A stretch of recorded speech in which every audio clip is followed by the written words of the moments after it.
Thank you, my friends.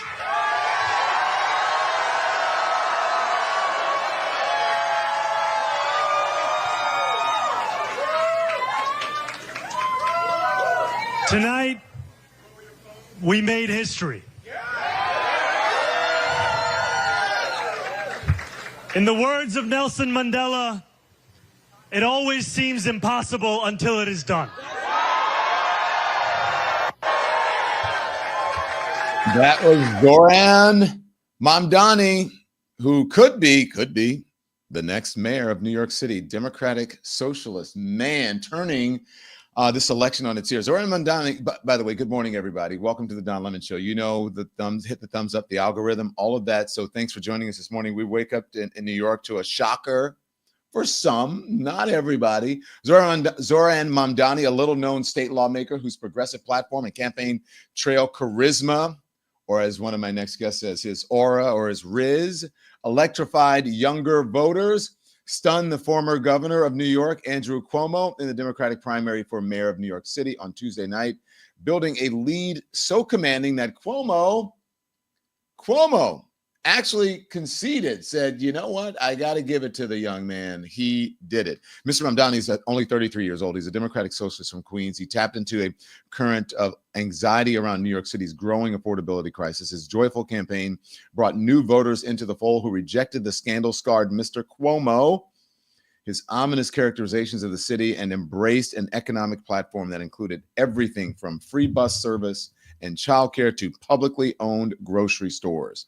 So here with me to discuss all of that is a pair of phenomenal guests, Mr. Errol Louis, who is just a king of everything political in New York City. He is a veteran journalist, the political anchor of Spectrum News. Jack Cocciarella is the host of the Jack Cocciarella Show here on YouTube. And Clay Kane is a New York Times bestselling author and the host of the Clay Kane Show on Sirius XM Urban View. Good morning.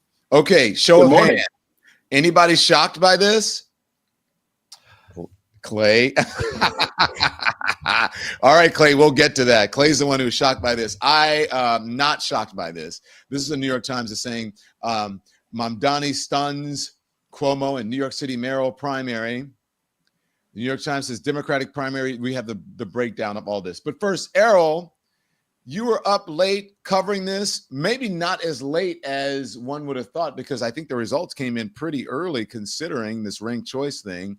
And then I want to talk to you about some other things, specifically when you mentioned Henry's, and I found that fascinating. Errol Louis first. What's your assessment, sir? Yes. Henry's is real estate slang. I got this from a real estate broker for highly educated, not rich yet. And there's a lot of them. And Zohran Mamdani is one of them, frankly. This is somebody whose mother was a filmmaker, father is a professor. He himself had sort of kicked around and done a little this and a little that. He was a foreclosure prevention specialist before getting himself elected to the assembly. But he also is highly educated. This is somebody who went to, Bronx Science. He was, a very smart guy. And like a lot of young people here in New York, kind of waiting for his life to begin. And he very closely identifies with a lot of these young Henrys who are finding that the cost of living is absolutely crushing them. And this was a message that they weren't really getting much progress on from a lot of the incumbents. And so he gathered them up. He became their leader. He fired them up. He put them in the street. They knocked on doors. And the rest is history, which is what we saw made yesterday when the vote tallies came in. Is it a stunner, you think? Because, I mean, if you've been in New York City for the last few weeks, you're like, looks like this guy's going to win. Well, it is stunning because any way you look at it. Look, when the first poll came out in February, he was polling at 1%, Don. Nobody knew who Zohran Mamdani was. 1%.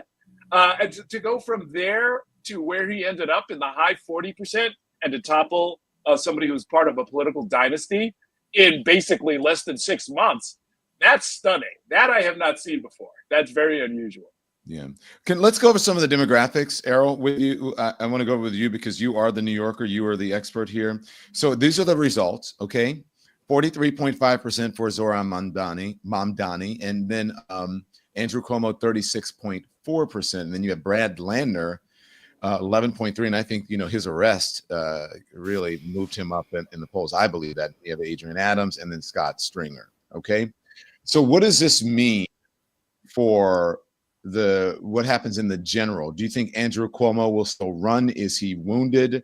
I think, let's put up this tweet. This is a tweet from Tara Palmieri. It says, there's no way Cuomo can run in the general now. I think that says, there's no way Cuomo can run as an independent in the general after this seismic loss. As one dim NYC real estate lobbyist put it, he can't. The stink of death envelops him. Oh, that's pretty dramatic. I don't think he's going. I don't think he's going to run in November. He was talking about this race in the past tense when he all but conceded yesterday, which is not consistent with saying we're going to fight on, we're going to re-engage, and we're going to take him out in November. If it was a rematch, he has no evidence that the numbers would look any different. If anything, it might be a little bit worse in a one-on-one rematch if that's what were to happen, although it's a little bit more complicated because we still have an incumbent mayor who's going to try and get himself into the mix. But no, I think Andrew Cuomo is I think this is the end of his career. I mean, this is somebody, he's 67 years old. He doesn't have that many more opportunities. I don't know if he has that many more races that are in him. And this one went very, very badly. It's the first high-profile race that he's ever lost after, basically being involved in seven successful statewide campaigns. Some of those were with his dad. Yes, dad. 3 for his father, where he was the campaign manager. 1 for himself as attorney general. 3 as governor. 3 consecutive as governor. So this is somebody who really knows this game, but obviously the game has changed. Okay, so you have your ear to the ground. I just want to know, as a New Yorker and as the political anchor for Spectrum News, this is what you do. You live this, and I'm sure people stop you on the street and talk to you about this. What you have your ear to the ground? What are you hearing from the folks? Well, look, a lot of people are curious about why this happened, and the only things I can point to are the numbers themselves. The overall turnout, by the way, was about 1 million voters. So if you convert those percentages you see on the screen into raw numbers, Zohran Mamdani with about 400,000+, Andrew Cuomo with about 360,000. And this is record or near record high turnout. The last time we had this many voters come out in a Democratic primary, I think the only one that might have exceeded it was 1989 when David Dinkins ran and became the first Black mayor of New York. And there was a lot of excitement around that race. So there are a lot of people who are politically engaged, politically active. I think Trump brought out, as he often does, a lot of Democrats who want to just get involved in the political process. And this is the only thing that was available to them. So these are like more the activist base of the Democratic Party that came out. And that did not work to the advantage of Andrew Cuomo.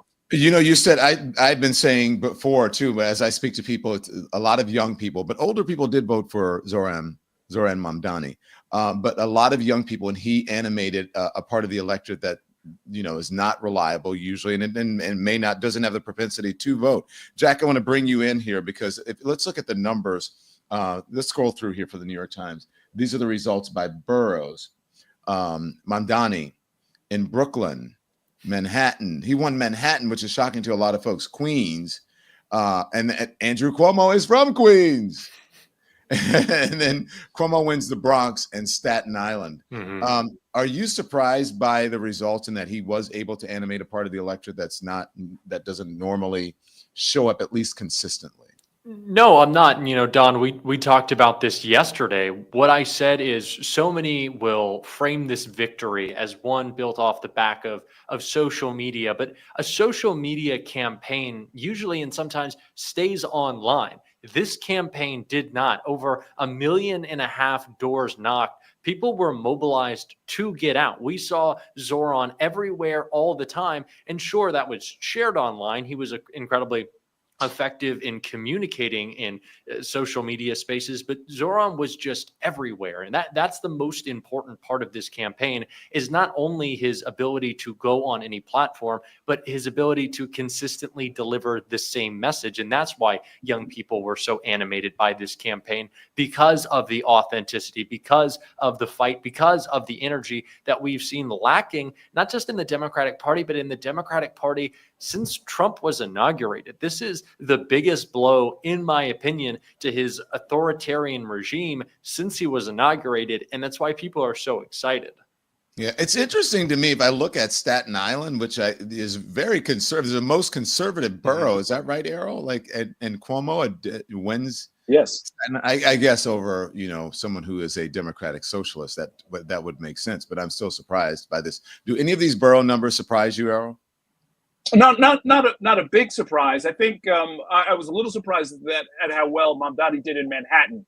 If there was going to be a problem for Mamdani, it was going to be with the heavily Jewish neighborhoods in New York, many of which are in Manhattan and many of which are in Brooklyn.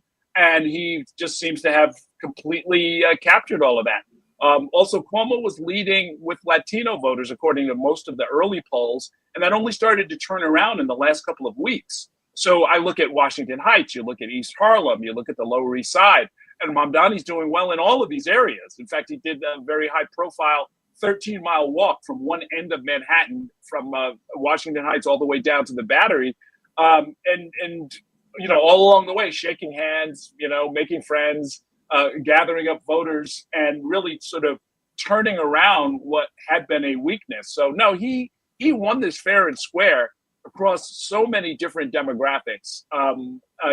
Young, old. One interesting thing worth keeping in mind, Don, is that when you see older voters, they like young people. A lot of us have kids. We like kids. You know what I mean? Like a lot of them are aging hippies who are further to the left than most of the young people. I'm looking at you, Jack. These are folks who marched in the streets in the 60s and 70s and 80s and 90s, and they don't see anything wrong with a young kid trying to shake things up. Let me just, before you respond, Jack, let me just tell people what's up on the screen. The orange or the red, however you see, I see kind of orange or rust. That's Zohran Mamdani, and the greenish blue, that's Cuomo. Sorry, Jack, go ahead. No, I was going to say he did animate all sorts of voters. On my channel, the first time that I spoke with Zohran back in April, I saw comments just flooding the video of, this is my first time seeing this person, but this is the most excited I've been in I don't know how long. And a lot of the times it was older voters saying that, we do need young people making the change right now. We do need a new generation stepping up. And I feel like if you put it all in contrast to Chuck Schumer right now, who, the best he can do is call for Donald Trump. What did he? They called him Taco Trump. Go ahead and invade Iran a couple of weeks ago. And that's his strategy as the leader of our opposition party.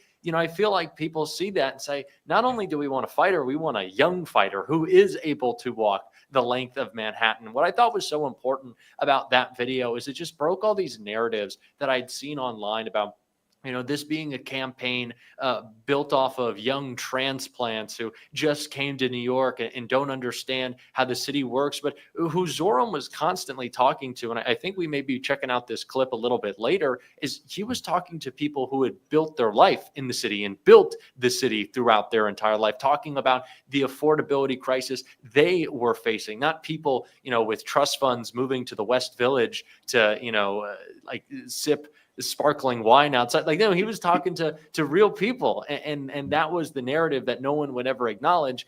They can't not acknowledge it now. Yeah. Clay, I don't know if you have a different perspective, because especially look, I think Zohran did do a lot of media, but not necessarily, he did not win the black vote. He did make headway in the black community and the Jewish community. There were blacks and Jews who voted for him, but I didn't see him much on black media. He would not come on this show. I don't know if he came on your show. Did not. Yeah. So, what is your... This is important. So Cuomo won the black vote by 18 points, according to the New York Times. This is plus 20. Yes. So, okay. And I got to push back a little bit on this idea. Oh, plus 20. Oh, wow. That must have been updated. That's interesting. He wasn't going everywhere. I know I reached out, so I know a lot of other folks that he did go on Joy Ann Reid's show recently, which was great. But the reason, let me tell you why that happened. He went on Joy's show because he was doing the march across up and down the boroughs. And he offered that to a lot of folks. I think he even offered to come on, but I happened to be in LA, or at least someone would, I don't know, maybe an indication that they would.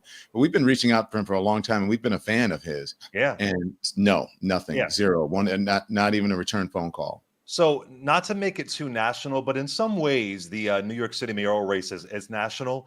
It's almost the Bernie Sanders situation that he's going to have to expand his base beyond, white and Asian voters. That's going to be really important. And I felt like he wasn't resonating that well with Black communities. Now, of course, in the general election, you're going to have a much higher voter turnout. But I didn't see him reaching out in that way to Black audiences. Now, listen, I will say I was an Adrienne Adams supporter. That's who I really support. I knew she wasn't going to win, but I'm happy that he did win. I hope the Cuomo dynasty is over. But we've seen with some of these super left candidates, they don't appear to really invest. I don't just mean I don't just mean talking the talk and talking about free this and free that, because we've been told that so many times before. They don't appear to really, really invest in Black media. And we have to see that. And while from my soul, I hope that he wins, but it won't be a guarantee in November, even up against Eric Adams. I would assume he could do it, but you just never know. Higher voter turnout. Eric Adams, I'm not a fan of his, but he does have serious connections, not with me, but with other folks that I know, in Black communities, in Latin communities. He only won Hispanic voters, what did I hear? 7 points. I mean, he does have to broaden his base. And I have some left trauma. I was disappointed that Maya Wiley lost. I thought she would have been phenomenal. We've seen so many folks on the left of the progressive side lose when it comes to that general election. So I hope he can expand the base and listen, I have some tough questions for him. Mamdani, I'm sure you do too, Don Lemon. So I hope he can go on these other media outlets and talk to this audience that is really a core part of the voting block in New York City. He did go on the Breakfast Club, and people said, and then as I was speaking to people last night, they're like, the Breakfast Club is not the only show. No shade to Charlemagne, who I like, but that's not the only show. Exactly. And Hot 97. You got to go beyond the hip hop pop culture outlets and talk to Black politically engaged outlets as well. Yeah. Go ahead, Errol. Do you want to respond to any of that? Yeah. I mean, look, it's an important issue. Zohran Mamdani, look, I got to talk to him a few times, but that's in part because we're like the place to come if you're doing local politics. And I'd actually spoken with him shortly after he won for the first time back in 2020. So I kind of knew him a little bit. I have an irony and an observation. To me, the irony is that Zohran Mamdani was born in Uganda, majored in Africana studies in college, and still somehow is getting nowhere with Black voters, So we talked about that when you were on, right? You said that he is more African American than we are. Yeah, I mean, certainly he's differently African American, but as we saw with Barack Obama, you have to make a conscious choice. These are fluid categories. You have to decide if you're going to be Black. Kamala Harris, same thing, right? I mean, you can be South Asian, you can be Black. You have to choose what institutions and what alliances you want to make, and then try and make it work. I can tell you right now, though, and we saw it towards the end of the campaign, Mamdani is fully aware of the dilemma that was just described. I mean, Alexandria Ocasio-Cortez, who has more political savvy than all of us on this broadcast put together, said when she endorsed Zohran Mamdani, it has to be partly ideological if you want to be leftist, but you also have to have the solid working class Black base of the Democratic Party if you want to get anywhere. It's definitely true in New York, and it's basically true nationally as well. So Mamdani has already started taking steps in that direction. He was introduced when he gave his victory speech last night by Letitia James, the state attorney general, who also hosted one of his last big rallies in my neighborhood in Brooklyn. He knows what he has to do. And I think, he's probably working on it as we speak. Yeah. I don't know if you want to weigh in on this, Jack, but I have something else for you, unless you want to weigh in on this, because Tim Miller over at the Bulwark is saying this was not a battle for the future of the party. The intra-left dim politics is so toxic, he said on here. It is wild to watch. Mikey Sherrill won 2 minutes ago. Zohran won tonight. Most people don't care one way or the other. Y'all need to chill. The revolution will not rise or fall on a single municipal primary. Save some ammo for 2027. Yeah, I'm going to respond to this because I was chastising Tim about this last night. I've been texting him for weeks. It's like, what are you going to do when he wins? And because I felt it and just in my gut for a while that this is where it was going. But I feel like it's a little unfair to say that, the revolution hangs in the balance. It's like, I think that characterization is a little bit unfair. But to say that this doesn't matter, I think is just not true. Because what would have the national media have been saying if Zohran lost? It would have been, look, you can't run a socialist. You can't have this DSA background. It just doesn't work. I find that anytime we have these high-profile progressive candidates, the national media wants to decide what the narrative around progressives is based on their losses, refusing to acknowledge their wins. But when we have more of a center-left candidate, I wouldn't say that Kamala Harris's campaign was extremely progressive. We don't really take anything away from that. When we have centrist Democrats, when we have our party leaders in Chuck Schumer and Hakeem Jeffries, who aren't bringing the fight that our base wants to see, and they're upset, and the approval rating of the party is abysmal, no one criticizes that as a problem with moderate Democrats. So I feel like the framing is a little bit unfair there. Mikey Sherrill also wasn't running as high profile of a race as Zohran was. She also wasn't running against a political dynasty like Zohran was. She also wasn't running against tens of millions of dollars from billionaires who backed Donald Trump. So I feel like these are completely different races. The characterizations are a little bit unfair. And I do think this moment really does mean something. And I think if it had gone the other way, we would have seen the same people who are disregarding this cheer and call it the most important outcome since Trump was inaugurated. So I got to disagree with Tim there a little bit. Let's talk about something that someone on Twitter brought up, Errol, and I'll pose this to you, and then because I know that you have a very busy day. Someone said, goodbye, Cuomo and AIPAC money. So let's talk about the whole Jewish angle here.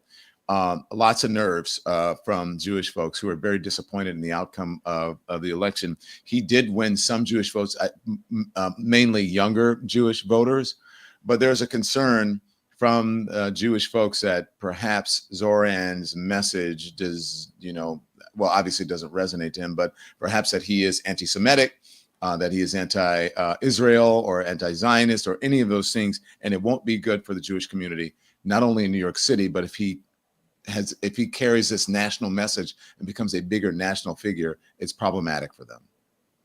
Yeah, it's going to be tricky, and this is going to be one of his big first assignments, and he really alluded to it in his victory speech last night, which is the many tribes of New York City are now going to be the responsibility of the next mayor. He wants to be that mayor, and so he's going to have to make peace with all of those tribes. There is a faction of the Jewish community that was never bothered by his anti-Zionist activism, but there's a portion of the Jewish community that is very bothered by his anti-Zionist activism. And so he's going to have to figure out what part of it he can live with, what part of it he can change. A lot of it, frankly, Don, is about tone, is about particular words that are used. There are a lot of different ways out of this. And he's got, I think, enough emotional intelligence just as a person and as a candidate that he'll be able to steer his way clear of it if he wants to. The problem, of course, is always to keep the extremists off to the sides, find the sensible middle, and then just try and be a good peacemaker. Yeah. Real quickly before both of you go, Jack and Errol, look at this. This is the income. Democratic primary results by median income, which was surprising to me because you thought like, okay, Mamdani's for the poor people or lower income people who went plus 13 for Cuomo. Like number. What? Is that the Henry thing that you're the Henrys that you're talking about? Absolutely. I mean, look, the final, the poll that shook everybody up, that kind of tipped the hand that something was going to be unusual happening in all of this. The final poll by Emerson College, the sample was 77% college graduates, and so there were some of us who were saying, "Well, wait, that's a very high sample. That's not who normally turns out in a Democratic primary." You're putting a thumb on the scale on behalf of Mamdani because we know he's popular with the college educated. Well, it turns out that's who actually turned out. And so this does reflect a lot of the resorting of the Democratic Party, where, they basically you look over a 40, 50-year period, have sort of swapped places with the Republican Party as the place where highly educated, higher income people just naturally flock. So that's, that is a phenomenon very much worth looking at. And whether or not he can sort of broaden his appeal to get more of the working class that he claims to speak for and be concerned about is an open question. Yeah. Okay, hang on, Jack. Can you guys can you guys stay around for at least like 2 or 3 more minutes? Yeah. Both of you, because I know you both have an out. But I want to get the ad break in, and then I want to read something. I want to play something for you guys and get you to respond. Seriously, it'll be quick. Okay, so stand by, please, just a little bit. So support for the Don Lemon Show today comes from MSI United States. Here's a hard cold fact: in sub-Saharan Africa, 4 million teenage girls drop out of school every year because they get pregnant. Just like teenagers everywhere, they have sex, they experiment sexually. So for many of these girls, there's no access to birth control. Most will never go back to school. Some will risk their lives trying to end the pregnancy. Too many will die. Here's the good news. There's an organization that's called MSI Reproductive Choices. It's known for going to the ends of the earth to bring girls contraception and control over their futures. And so here's what you can do. You can help, you can donate. Give today. Go to msiunitedstates.org or text my last name to 511-511. Text Lemon to 511-511. Just $26. You can give a girl contraception for 4 years. That's 4 years to complete her education and build a future. Text Lemon to 511-511 or go to MSI. That is M as in modern, S as in safe, I as in informed, UnitedStates.org. That's msiunitedstates.org. Modern, safe, informed. So thank you to our sponsors. Back to our program now. Okay, so this morning, Eric Adams showed up on the Fox News. Here it is. Mr. Mayor, it's not just defund the police. This candidate, Democratic Socialist, he wants to freeze the rent. He wants city-run grocery stores, social workers to replace the police because that's going to help. He wants $60 billion of debt fund for affordable housing. He wants free buses, no cost for childcare, baby baskets for newborn, and a $30 minimum wage. How can someone vote for this? He's a snake oil salesman. Mm-hmm. He will say and do anything to get elected. Think about this for a moment. He wants to raise 1%. He wants to raise tax on 1% of New Yorkers' high-income earners. As the mayor, you don't have the authority to do that. You know who has the authority to do that? An assemblyman, which he is. He wants to do free buses. He could have done it at assemblyman. He doesn't understand the power of government and how you must making sure you improve your economy, raise the standard of living, and this is what we've done in the city. And I'm looking forward to being on the campaign trail and showing New Yorkers we can't go backwards. And New Yorkers never surrender or quit. I'm never going to quit for the city that I love. That is so interesting. You're in the position, so you know you don't have the authority to do that. Yet he's running on all these promises he's not going to be able to fulfill. And Okay, so there you go. Let's speak to the New Yorker, because I was watching this morning, another New Yorker, Reverend Al Sharpton. He says that Eric Adams is going to be a different kind of candidate, and then he wouldn't necessarily count him out. No, you can't count him out. He's a very talented politician who has never lost an election. So, on that basis alone, plus the fact that he controls, a large city government and over $100 billion budget, there's plenty of room for him to sort of make a move. Why I was laughing and my initial reaction is, it sounds like he's going to try and do more or less exactly what Andrew Cuomo tried to do and failed to do. Right? It's one thing to say, free pre-K is a bad idea. It's another to say, well, it may or may not be a good idea, but you can't get it through Albany. That's just not it. I mean, Andrew Cuomo literally tried to make that argument, and he had way more money than Eric Adams had, and it just didn't stick. I mean, and by the way, I feel like I've seen this happen over and over again. They told Bill de Blasio, you'll never get universal pre-K. You'll never be able to freeze the rent. You'll never be able to raise the minimum wage. And he did all three of those things, and then he got reelected. and he drove down crime to record low levels at the same time. So all of this stuff about you can't, that doesn't really move voters. And Eric Adams, I think, is going to discover that on the campaign trail. But as an adept politician, he'll probably pivot and find a better message. Does he have a chance? Anybody has a chance. Oh, yeah. You think he does? Absolutely. Yes. Absolutely. This is what someone who is a political person said to me this morning. Where is it? I have to find it. Okay, and you tell me if it's wrong. I believe there's a chance that Zohran doesn't win. In 2017, de Blasio won with 750,000 votes. 2021, Eric won with 750,000 votes. Last night's numbers were higher than past primaries, but I don't know where the Zohran picks up votes he needs. My guess is that they don't come from Cuomo supporters. So if Cuomo drops out, those voters go to Eric or a Republican, I assume. And then I think it's anyone's race. If Andrew stays in, I think Zohran wins. Eric? It's logical analysis. I mean, what it leaves out is this person is an international figure. Trust me, he is on the front page of newspapers in India this morning. He is on the front page of newspapers in Pakistan this morning.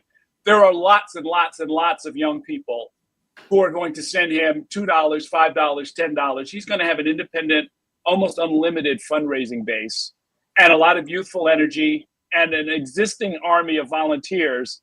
And they're going to throw all of that at Eric Adams, who has all kinds of ethical issues and has snuggled up to Donald Trump. I mean, it is, it's going to be a fight, but it's going to be a tough one. I don't think anybody walks into Gracie Mansion in November without a tough fight. Yeah. Thank you, Errol. Jack, you want to respond, and then I'll come to you, Clay. Yeah, I think Errol, Errol, thank you for appearing. Thank you, sir. I appreciate it. Errol Lewis, everyone from Spectrum News. Go ahead, Jack. Yeah, I think Eric Adams displayed what's going to be happening over the next couple of months. He's talking about how Zohran can't fulfill a free and fast bus promise, but he won that pilot program while being an assembly member. So, Zohran does know how to get things done, and that's what people are going to be learning. We can't, at the same time as we say, this was an insurgent campaign. Back in February, he was polling at 1%. The fact that he pulled this off is incredible. It's a political miracle. And then also say, well, why don't more people know about his platform? Why hasn't he been able to win over more voters? That's the process that's going to continue. If Zohran was able to pick up so much momentum in the past 2 months, imagine what he'll be able to do over the next few months as people learn about his record, as he starts to build out that war chest, as he's beginning to tell his story even more, a story that's already resonated so much. So I've always thought that this idea that Zohran's campaign was only really hyper engaged political folks, college educated. It's like, is that a bad thing? Like, they right? It's like, oh, these people who are really engaged in the politics of their city really seem to like this guy. All these economists are touting his policies. It's just all these smart folks. It's like, well, that maybe, I don't know, maybe it seems like a good thing. And I just think he will continue to pick up voters as people learn more about what he is all about. Because again, this campaign really just started to pick up. It feels like over the past 2 weeks is when he started exploding. So many months ahead. I felt it a little bit before then. I felt it before then. And I remember being early on, but no one knew who Zohran Mamdani was. I was out in Washington Square Park, and he had just held like one of his first rallies. And there were kids out there, young folks, and they were like, you got to get on with this guy. And I took a hat and I was like, okay, I think I put the soundbite on social media. But just real quickly, I want to show you, this is a New York Post cover saying that NYC SOS. This is what we're going to hear. That's what you're hearing from Eric Adams. This is what we're going to hear from folks. NYC SOS. Who will save city after radical socialist batters Cuomo in dim mayoral primary? That's where we're going. I think the radical socialist will save us. I think that's it. I think they answered their own question. He's on the front page. That's who. Jack, thank you. I appreciate you joining us. I know you have limited time here. We appreciate it. We'll see you soon. Okay. Thank you. Thank you so much. So there you go, sir. What do you think? You didn't think you could do it. I didn't. I really didn't. Like I said, I have left trauma of really great candidates losing. But let me say this, Don, mark my words. Eric Adams is going to pull some Southern Strategy 2.0 bullshit on him. He's going to try to make Mamdani look like the scary brown Muslim guy. Now, normally you see white candidates do this, but Eric Adams is going to go overdrive. You're going to see the fear-mongering. You're going to see this guy is going to destroy us. I mean, even some of the ads that Cuomo was running around Mamdani, it was going in that direction. He's going to do everything he can. He's going to take some tips from the Republican Party, the tips that Donald Trump uses to try to scare people. So it'll be the thing of, oh, he can't do this, he can't do that, but it'll be that wink. It'll be that hint. Do you really think that this guy is safe? This guy is too dangerous. Even that New York Post cover, radical socialist, he's going to really pull some ugliness that we really haven't seen that much from a high-level black candidate, because normally it's on them. But he wants to scare people away from him. It's going to be a very, very, very ugly campaign. Get ready for the ads. Remember Trump's they-them ad? Mhm. Eric Adams will have a version of that around Mamdani and who he is. It's going to get nasty. I wonder. Here's Cuomo's. Here's Cuomo conceding last night. Put forth, and I'm proud of the issues that we discussed. But tonight was not our night. Tonight was Assemblyman Mamdani's night, and he put together a great campaign, and he touched young people and inspired them and moved them and got them to come out and vote. And he really ran a highly impactful campaign. I called him. I congratulated him. I applaud him sincerely for his effort. And let's give him a round of applause and thank him for his campaign. Okay, here's the thing, and I don't mean age-wise, right? Because Bernie Sanders is older than Andrew Cuomo, but it feels old, right? It feels like politics that are of the past. Do you understand what I'm saying? Yeah, absolutely. So what is, and I don't know what happened. I mean, it's a political dynasty, the Cuomo family. And Well, so I think don't know what happened.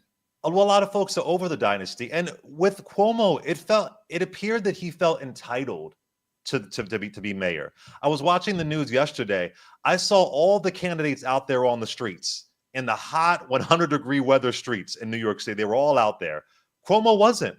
I said, oh, Cuomo is in his luxury midtown apartment, like, a New York version of the freaking Golden Girls. Just say, I don't have to go out on the streets. He was like Blanche Devereaux in his apartment. I know, but when I look at, you're right about that, but when I look at like Bernie Sanders out there, his ideas are young and fresh and modern is what I mean. So this isn't like a physical age thing, but you understand what I'm saying. Yeah, absolutely. And yes, the entitled thing, that's what people here are saying is that he was entitled like to it. I think he felt like he didn't have to work for it.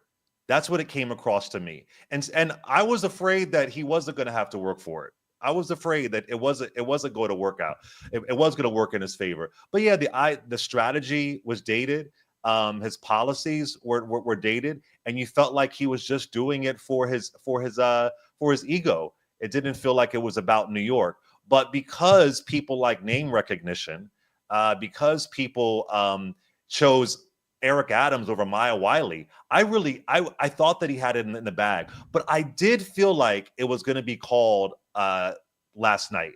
I didn't feel like it would go. I mean, I know it technically Mamdani doesn't have it, but we know what's going to happen. I did feel like because the candidates are so different, they're so extremely different, that it was going to be called last night. So I'm just glad that folks showed up. And I hope that Cuomo can rest now and chill now and find a girlfriend and stop allegedly harassing people. The shade. So Eric, so you heard Errol saying that he doesn't think that Cuomo's going to run. I don't know. I'm not so sure about that. But can you put the Democratic results back up from the New York Times? The results, the entire breakdown. Okay, so then here's what we have: 43 point. I'm actually. Where was Eric Adams in this? Eric Adams is down. Well, Eric is considered an independent, so I don't think he's on the list. So he's not in there. So you can't really. He's the wild card in all of this. He is. I think he is, because he still does have some support here in the city. He does, and let's be clear: Eric Adams is Republican light. There's going to be a lot of not even light. Eric Adams is basically, a a New York version of frickin' Tim Scott, right? So he's going to have a lot of support. It's almost going to be, Don, a Republican versus a Democrat. The other guy, what's his name? Curtis, the Guardian guy. What's his name? Sliwa. Come on now, you've been in New York long enough. I'm You know sorry, Curtis Sliwa. I've seen Curtis on the streets with the red. You know, he's cool. But I mean, it's really going to be a Republican versus a Democrat. Adams is the Republican. Mamdani is the Democrat. That's what it's really going to be. Now, if Cuomo gets in, that could change the game a lot, but it really is going to be the D versus the R. And you look at him on Fox News, right? Look at him going over there on Fox News. He knows what he needs to do to build his base. And I'm telling you, I want him to win, but I hope he does. I mean, losing black voters by 20 points is stunning in a Democratic primary. That's stunning. So here's the thing, though. I'm telling you, these are the folks who are. The reason I say it's a wild card is because Jewish voters may go for Eric Adams. True, right? Because they voted for him, and they're not necessarily happy with the way the city's going. And there are folks who are Democrats, consider themselves New York Democrats, but they don't like the woke. You know what I mean? And so they relate to Trump, or I guess the Trump administration of Donald Trump, in that way. And my Jewish friends are texting me this morning saying, I would rather vote for Eric Adams. I'm going to vote for Eric Adams. I have one. I'm telling you, here's what he said. He said to me, let me find this. He said, could Cuomo, he said, well, obviously he said, this is going to be worse than Bill de Blasio. And then he said, could Cuomo win in the general? And I said, I don't think so. Maybe Eric Adams. And then I said, Mamdani overperformed in black and Jewish demos. Yes, Jews voted for him. And he said, never thought I'd say that Eric Adams would be my choice, but would vote for him over Mamdani. You're going to have a lot of people like that. I'm just telling you. Oh, absolutely. That's going to be there. It's so tense here. Yeah, it definitely is. I mean, you know, New York is not the melting pot that we think it is. But I have to say this. I heard one of my friends, Eljoy Williams, say this. Let's be really clear. One of the jobs of a New Yorker is you can't stand the mayor. I don't care who the mayor is. New Yorkers, they hate the mayor. It don't matter. You could have the freaking Jesus agenda. But they did like Bloomberg for the most part, in generalities. But then when he tried to go for that additional term, I mean, you know, New Yorkers, you know, I'm adjacent New Yorker. I pay taxes in New York, but I'm registered in New Jersey. But we hate the mayor. Like at some point, you're just gonna hate your mayor. That's part of your job as a New Yorker. You just can't stand your mayor. So you know, we got to put that in context. But what I wonder is, remember when David Dinkins became mayor, the first black mayor of New York? The NYPD would eventually riot against David Dinkins. So, and David Dinkins did not have the policies that Mamdani has. I'm really curious what's going to happen there with that kind of base that supports the NYPD, the firefighters, all that kind of stuff, that how they're going to react, how they're going to show up, how they're going to campaign, if you will, with someone like Zohran Mamdani. Again, I like him a lot, but there's a lot of levels in this great city of New York. So he's gonna have to really navigate that in a really smart way. Clay, let me read some of this, and then I want to get a break and a word from our sponsors, and then I have something else that I want to discuss with you. So support for the Don Lemon Show today comes from 120 Life, 120 Life, L-I-F-E. Do you know that high blood pressure is the #1 risk factor for mortality? 1 in 2 adults has it. That is a 50-50 chance that you are a walking time bomb. I know this from my family. High blood pressure and diabetes, really, really big issues in many, many communities. But here's the good news. You can take control of your blood pressure naturally without relying on Big Pharma. It's called 120 Life. It's a blend of great tasting superfood juices that have been shown to actually help lower your blood pressure. It is not just for high blood pressure. As I said, it's beneficial for other conditions like diabetes. Again, and it's natural. 120 Life is trusted by healthcare professionals with hundreds of doctors recommending it to help manage blood pressure naturally. It provides visible, measurable changes in blood pressure. You can use a simple monitor at home to track progress, everyone. Okay. So for a limited time, you can try 120 Life and save up to 20% off. Just use the code DON, D-O-N, at checkout at 120life.com. 120 Life offers a risk-free trial with a full refund if you don't see lower numbers in 2 weeks. So go to 120life.com and use the code DON to save 20%. There's nothing to lose except for your high blood pressure numbers. So go to 120life.com and use the code DON to save 20% off. Remember, you must use the code DON to get this special offer. This is serious. This is your life we're talking about. 120 Life can help. Thank you to our sponsors. And I use 120 Life just this morning. Okay, back to Clay Cane. Clay, this is Mamdani, his acceptance speech talking about this is a victory for, and then he mentions who it's a victory for. For this is not my victory. This is ours. It is the victory of the Bangladeshi auntie who knocked on door after door until her feet throbbed and her knuckles ached. It is the victory of the 18-year-old who voted in their first ever election. And it is the victory of the Gambian uncle who finally saw himself and his struggle in a campaign for the city that he calls home. Dreaming demands solidarity. And when I look out at this room and out onto the midnight skyline, that is what I see. Canvas launches that continued in the pouring rain. Children who called parents. Strangers who care about those they will never meet. A New York that believes in each other and in itself. This is solidarity. All right. And So, it defines- scoring rhetoric, they're saying they're comparing him to Barack Obama. Do you buy that? You're muted. Oh, sorry. No, goddamn. Everybody that gives a good speech, they always say Barack Obama, Barack Obama. No, I mean, look. They said Josh Shapiro was Barack Obama. If you give a good speech, it's suddenly Barack Obama. No, he's not. And with all due respect to him, I like the dude a lot. Barack People Obama, are agreeing with you in the chat. They're like, no, hell no. They like everybody. him. They It's like like him. everybody that could, hit some good notes. The next Aretha Franklin. No, Obama is his own category.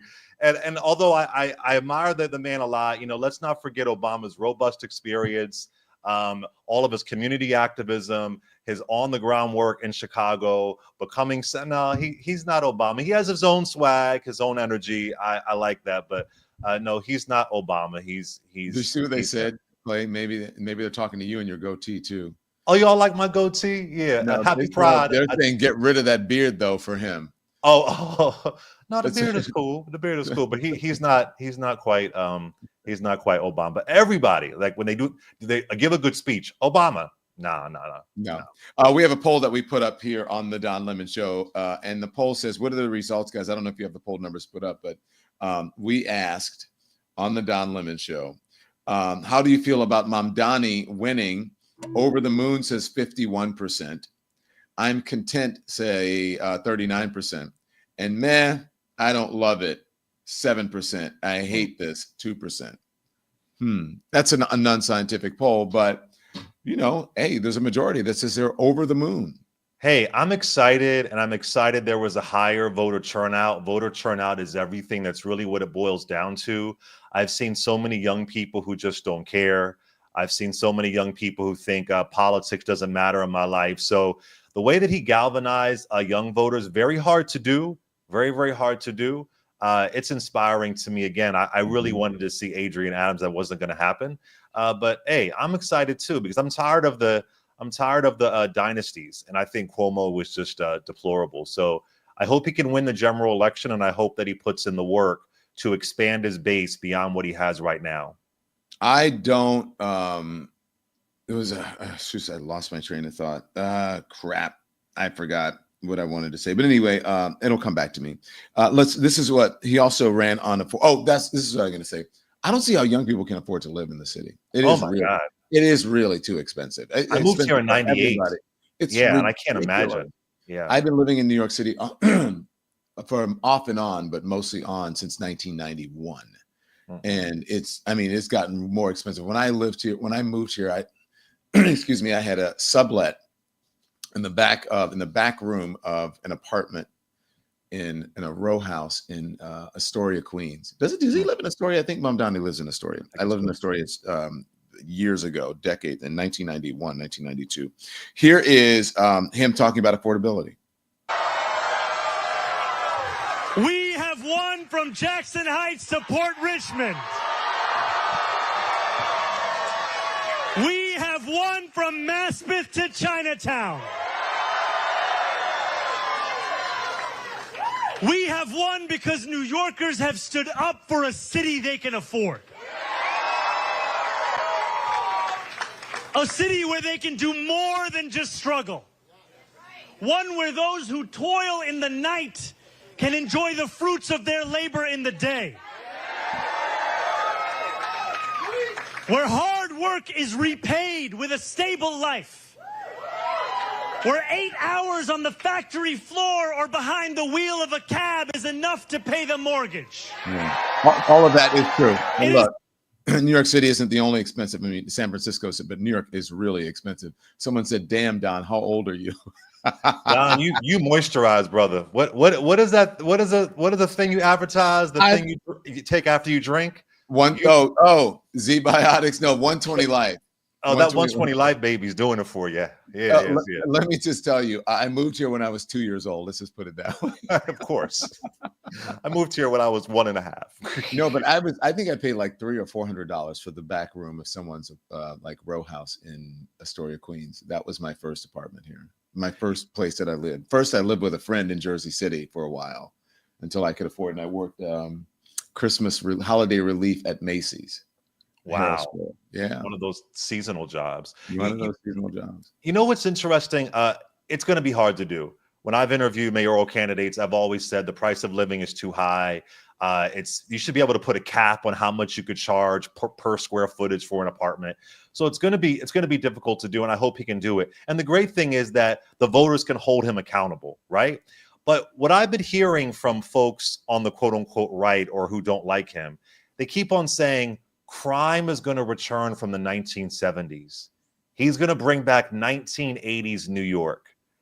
And they're trying to, like I said, it's that fear angle that he's going to be the brown villain, because they blame all the crime on David Dinkins. They still claim. They do. You saw the post. You can put that up. Yes. I mean, we can talk about that because I lived through it. And I had an aunt. We visited New York in the 80s. Now, when people say, I have a different perspective. I'm old school soldier. When people say that crime is bad in New York and the homelessness, I've seen it worse. Oh, hell yeah. I was like, wait, it has been worse than this. And as bad as Eric Adams is, people think he's bad or whatever. But I feel safe in New York City, and I've always felt safe in New York. There were times in the past where I did not feel as safe in New York City, but I feel safe now. I just think people have gotten used to sort of the Disneyfication of New York. But absolutely. Hey, yeah. Listen, I feel safer walking through New York City than some parts of Mississippi. To be honest with you, no, I mean, I moved here in '98. It was getting better, but it was outlandish. It was over the top.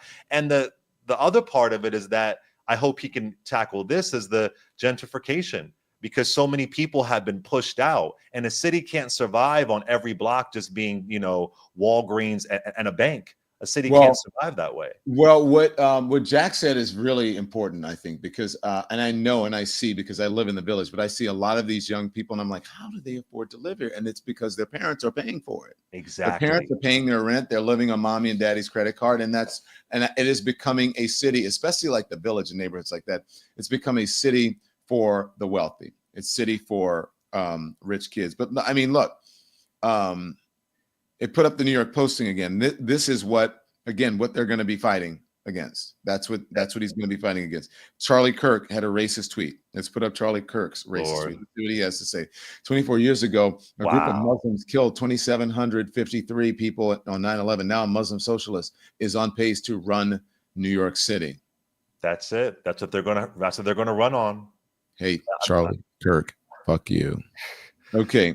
That's disgusting. Wait, Don, can I ask you a question? Yeah, go ahead.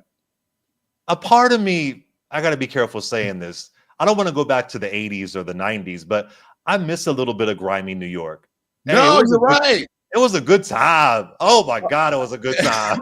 When they cleaned up Times Square, I was like, what are they doing? Why are they doing this? Grimy New York. Oh my gosh, you could get a pizza for $1. You can go to a club at 4 o'clock in the morning. You can get a little tipsy. Oh, it was a good. Y'all don't know about those days. Oh, it was my fun. gosh. Did you go to the Paradise Garage or any of that Oh stuff? my gosh, Paradise Garage, the Sound Factory, the Tunnel, Yes. Limelight, no phones. It was a, it was That was pre-internet when you couldn't get canceled. baby. There were no it was, pictures unless somebody took a picture, and by the time they had them developed, they sent them off. You could retrieve them. the You didn't have culture to of worry it, about right? all that. I used to hang out on Christopher Street, walk to the pier. Oh my God, it was a life. I miss a little bit of grimy New York. I know. Halter tops and short shorts Those and roller were the- skates. And roller skates. Those were- Anyways, we are old. We got to stop it. Those were the days. All right, We old look man. good though. We'd see this that we should look good. I'm 48. I mean, I'm trying to keep it together. Well, you're older than me. Here's Laura Loomer's racist tweet, of course. The tunnel. Yeah, that was great. Okay, New Yorkers forgot all about the victims of 9/11 killed by Muslims. Now a Muslim communist will be the mayor of New York City. Get out while you can. Now, okay, so fuck you, Laura Loomer. So here's also the thing. What's wrong with being a Muslim? I thought this was about religious freedom. Isn't that part of our country's religious freedom? What is Yeah. How racist is that? How Islamophobic is that? It's racist. It's disgusting. And I really hope that Eric Adams, he wouldn't say something like this, but I hope him and his campaign do not tap into these kind of dog whistles. I really hope that we don't go there. I think they're too smart for that. I think he's too smart. I hope he doesn't, because it wouldn't be this explicit. But like I said, it will be Southern strategy. It would be, we're going to scare you. Can he really make you safe? How dangerous is he? We saw with Obama, who wasn't Muslim, right? I mean, there is this Islamophobia. There is this fear around Muslim people, Muslim communities, especially around 9/11. I wouldn't, again, it wouldn't be like this or Charlie Kirk, but I wouldn't put it past Eric Adams to just tap into this and say, I didn't even mean that. I could see that happening because he wants to win. And it's him or PAC or something that does Exactly. This is disgusting. It's deplorable. And then you wonder why we think people on that side are racist, because you put out shit like that, Yeah. What do you think it is, though? You think there's a disconnect between obviously there's a disconnect between younger Jewish voters and just younger voters in general and older voters here in New York City. And I know they're saying that, well, this isn't Tim Miller saying, well, this isn't sort of a test for the Democratic Party. I believe that it is. I believe that if you have a city as large as New York City and you have this many people going out to vote, it shows Democrats that their base is ready to lean more into their progressive side. The establishment doesn't want to do it because they're afraid. They want to be Republican light, but that's not necessarily where the party is. And I remember saying this back during the campaign. And everyone I spoke to, well, I should say everyone, a lot of the people were like, you're crazy. I said, the party wants AOC. The party wants Jasmine Crockett. Yeah. The party wants Bernie Sanders, like his ideals. And they would say to me, you're crazy. No freaking way. That's a way to lose everything. And now those very people are waking up to a Mamdani, win and possible mayor of New York City. I think it's a step in the right direction. I am unsure, though, because look at Raz Baraka, who ran for governor of New Jersey. And I'm not saying Mickey Sherrill, whatever her last name, sorry. I'm not saying that she is, center Mickey left Sherrill. or anything like. Sorry, yeah. So I just want to see an actual win. I mean, I like that we're giving a chance on somebody who is this to the left, but I want to see an actual win. And I don't want us to think that we have it in the bag right now. It really is going to, I think part of the reason why Bernie lost, as I was saying before, that he didn't expand his base enough. I think sometimes when it comes to democratic socialists, it sounds very upper class white sometimes. So how it sounds like Occupy Wall Street. Right. It's There a very we go. white movement. Yeah. Exactly. So White wealthy kids complaining about, and I'm not saying that's what it is. That's Yeah. what it comes across sometimes. And so I think about Jamal Bowman, how he lost in the Bronx. He was really, really progressive. You know, he couldn't stay in there. I think about so many folks who've been running in more local elections. So as long as he can do the work to expand, then it's a win. And also it's the long game. You know, maybe someone like Maya Wiley paved the way for someone like him. But I don't have the issue of giving a chance with somebody who's more to the left. I just say, for the folks who want that, you have to vote. You got to show up in a primary. And we see an example of that in New York.